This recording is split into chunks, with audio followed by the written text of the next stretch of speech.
안녕하세요. 이 동영상은 슬기로운 4대 보험 실무라는 책의 해설을 위하여 만든 동영상입니다. 안녕하세요. 슬기로운 4대 보험 실무책 제11단원 내용입니다. 3월은 고용산재보험 및 건강보험에 대한 연말정산을 하는 달입니다. 이 연말정산을 보수총액신고라고 부릅니다. 이를 통해서 정산을 하고 다음 1년간 기준을 설정합니다. 전년도 실제 납부하여야 할 보험료를 기준으로 정산하고 나면 통산 4월급여에 그 내용이 반영되어 실수령액 변동이 있을 수 있습니다. 위 내용이 적혀있는 법 조문을 살펴본 뒤 보수총액신고서 양식을 같이 훑어보겠습니다. 고용산재보험의 보수총액신고 및 새로운 보험료가 부과되는 일정을 그림으로 나타내며 아래와 같습니다. 어떤 근로자가 2019년 1월 1일에 입사했다면 2019년 12월 31일까지 받았던 A라는 급여에 대해서 보수 총액 신고를 통해서 연말정산과 유사한 정산을 시행하는 것입니다. 이를 정산의 개념이라고 하고요.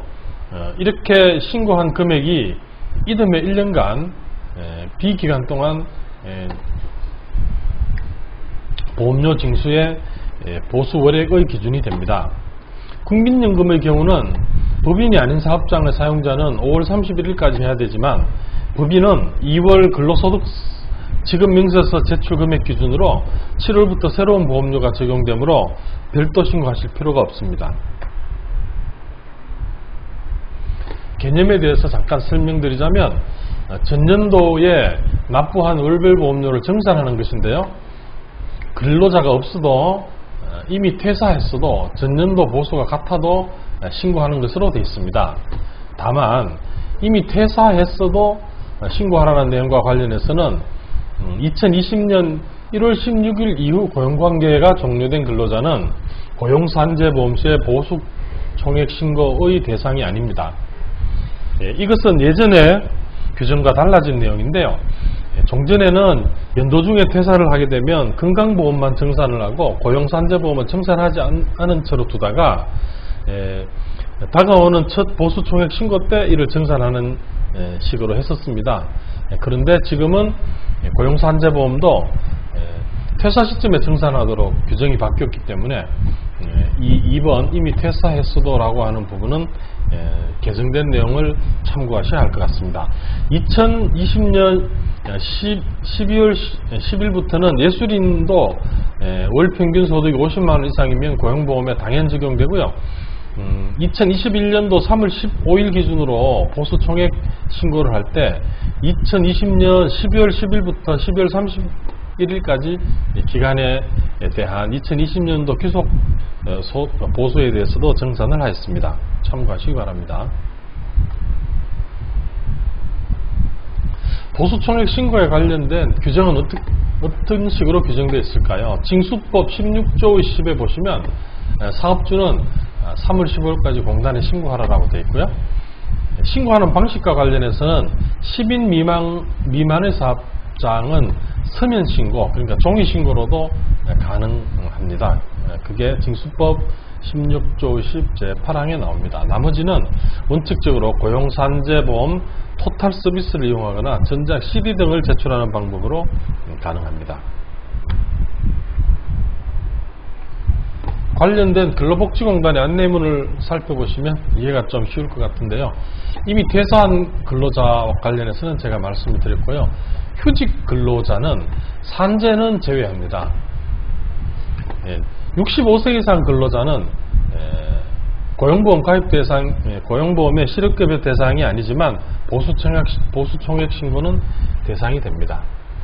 전년도에 지급한 보수가 없는 사업장인 경우에 보수총액 신고서 서식 4번에 체크를 한 후에 제출을 하도록 되어 있습니다.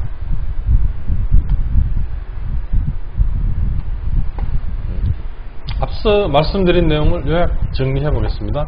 고용산재보험은 3월 15일 기준, 국민연금은 3월 10일 기준으로 신고를 하고요. 신고 대상은 고용산재보험은 전년도 근로자 중 적용 대상자로 되어 있고, 국민연금은 건강보험은 전년도 12월 말일 현재 직장 가입 자격 유지자입니다. 이렇게 해서 정산이 된 신고액은 당해 그 해의 4월부터 다음 연도 3월까지 12개월 동안 보험료 정산의 기준인 월보수 총액에 들어가게 됩니다. 신고서 양식의 이름도 다른데요. 고용산재는 보수총액 신고서, 국민건강보험은 직장가입자 보수총액 통보서입니다. 지금까지 말씀드린 내용을 참고하여 보수총액 신고 서식을 같이 살펴볼까요?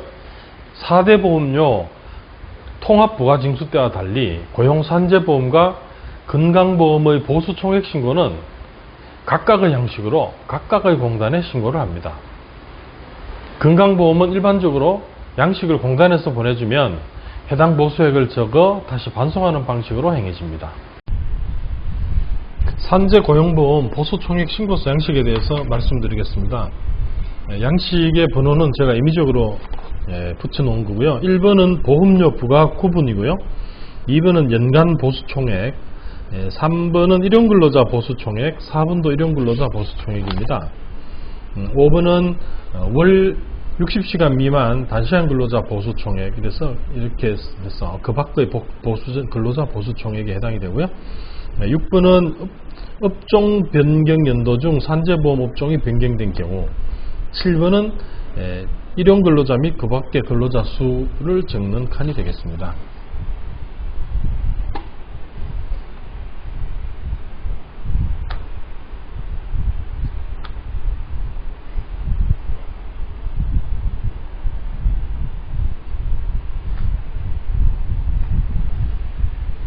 앞쪽 제6단원에서 연간 일정 및 각종 신고사항과 관련된 정기신고를 3월달에 한다고 되어 있는데 기억이 나시는지 모르겠습니다.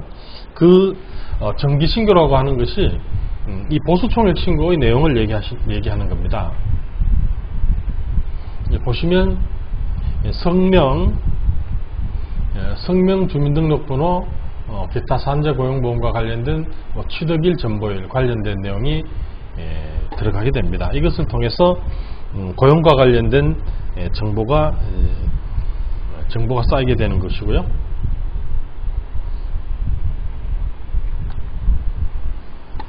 보험료 부과 구분과 관련된 내용 보겠습니다. 고용과 산재보험 중 일부가 부과되는 경우 체크를 하라, 이런 식으로 되어 있는데, 어떤 근로자가 고용보험은 적용이 되는데 예컨대 산재보험이 적용이 안 된다든지, 산재보험이 적용되는데 고용보험이 적용 안 된다든지 하는 경우인지 살펴보겠습니다. 산재는 연령과 그 다음에 근무시간과 근로계약 기간에 관계없이 다 적용이 되는 거죠. 왜냐하면 업무상 재해를 입은 경우에 보상을 해주는 그런 개념이기 때문에 그렇습니다. 관련 내용을 머리에 넣어두시고 한번 보시겠습니다.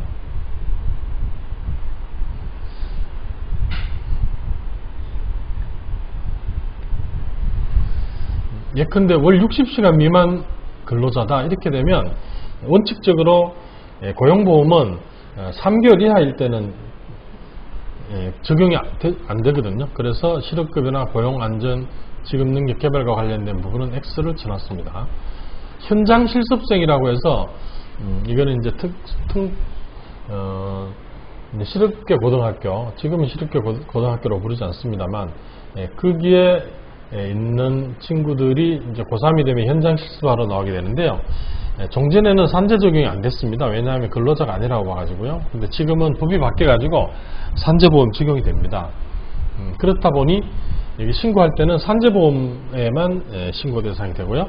국가기관에서 근무하는 청원, 경찰 같은 경우에는 특별히 고용보험을 가입할 수 있도록 허용을 해놓고 있습니다. 그것은 공무원 중에서 임기제 공무원, 그러니까 기간을 정해서 계약하는 공무원들 같은 경우에는 기간이 종료되고 나면 실업급여는 받을 수 있도록 입법이 되어 있거든요. 그래서 이런 분들은 산재보험 같은 것은 공무원 관련된 공무원연금법 규정이 적용되기 때문에 여기 산재보험에는 적용되지 않지만 고용보험 중에 실업급여는 적용이 됩니다.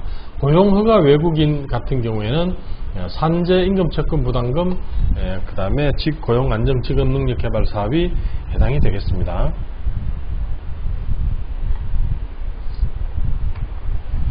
연간 보수총액은 연말정산 각근세 원천징수 대상과 동일하다고 위에 설명이 되어 있습니다.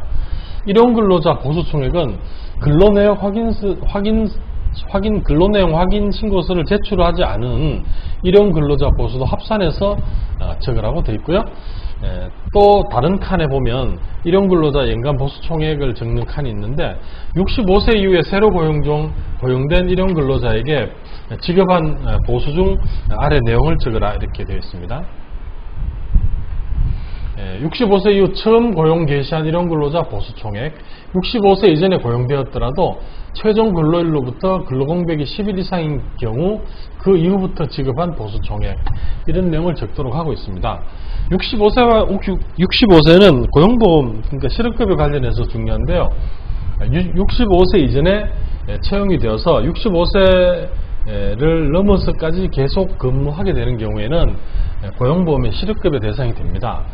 그런데 신규 고용을 65세 이후에 하게 되면 이런 분들은 실업급여 대상이 되지 않으니까 관련된 내용을 나누어서 적으라고 하는 내용입니다. 5번 그 밖의 보수총액은 월 60시간 미만 단시간 상용근로자 보수총액, 이렇게 되어 있습니다. 고용기간이 1개월 이상 3개월 미만이고 월 소정근로시간이 60시간 미만인 산재보험 근로자 가입정보 및 미신고자에 대한 연간 보수총액을 합산하여 적는다 이렇게 되어 있습니다. 1개월 3개월 미만으로 월 60시간, 그러니까 일주일에 15시간, 하루 3시간 미만으로 5일 근무하는 이런 초단시간 근로자에 대해 가지고는 고용보험의 실업급여가 적용이 되지 않지만 관련된 내용은 여기에 적으라 라고 하는 내용입니다. 산재근로자 가입정보 미신고 외국근로자는 외국인 근로자 중 산재보험 근로자 가입정보를 신고하지 아니한 근로자들의 연간 보수총액도 적으라 라고 하는 내용입니다.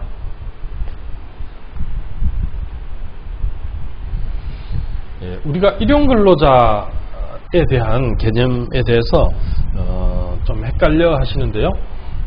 보시면 법에도 고용산재보험과 관련해서는 1개월 미만 고용계약을 한 근로자를 일용근로자로 보고요. 세법에서는 3개월 미만 근로자, 그리고 판례라든지 원칙적으로 그 개념에 충실해서 해석하는 것을 기준으로 하면 일용근로자는 아침에 출근하면 근로계약이 체결되고 저녁에 퇴근하면 근로계약이 없어지는 하루 단위로 근로계약을 체결한 사람을 얘기합니다.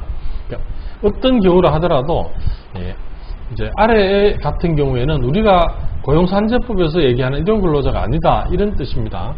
예컨대 1년씩 계약을 하면서 급여를 어떻게 주느냐 하면 하루 일당 10만원, 그래서 출근하게 되면 그날만 카운트해서 준다든지, 물론 이제 주유는 요건이 되면 줘야 되겠죠. 1급 형식으로 보수를 계약했다고 해서 이 근로자가 당연히 일용근로자가 되는 것은 아닙니다.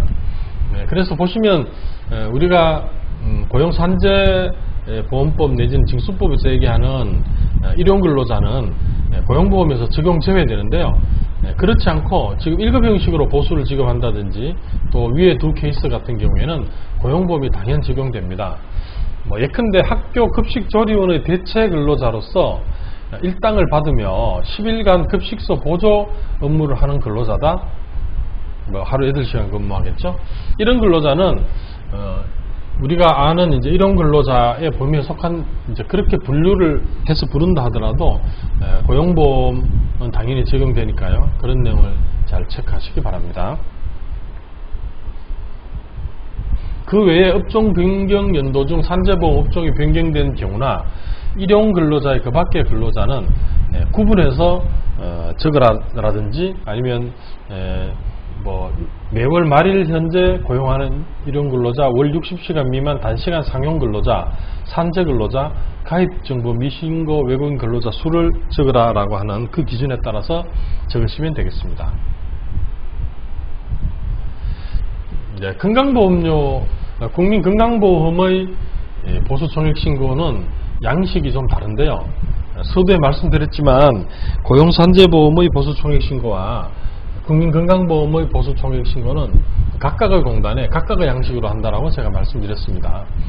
국민건강보험의 보수총액신고서 양식은 건강보험공단에서 근로자별 내역을 인수해서 사업장에 통보를 합니다. 그러면 보수총액신고서 신고 내역을 적어서 반송하시는 방법으로 신고하시면 되겠습니다.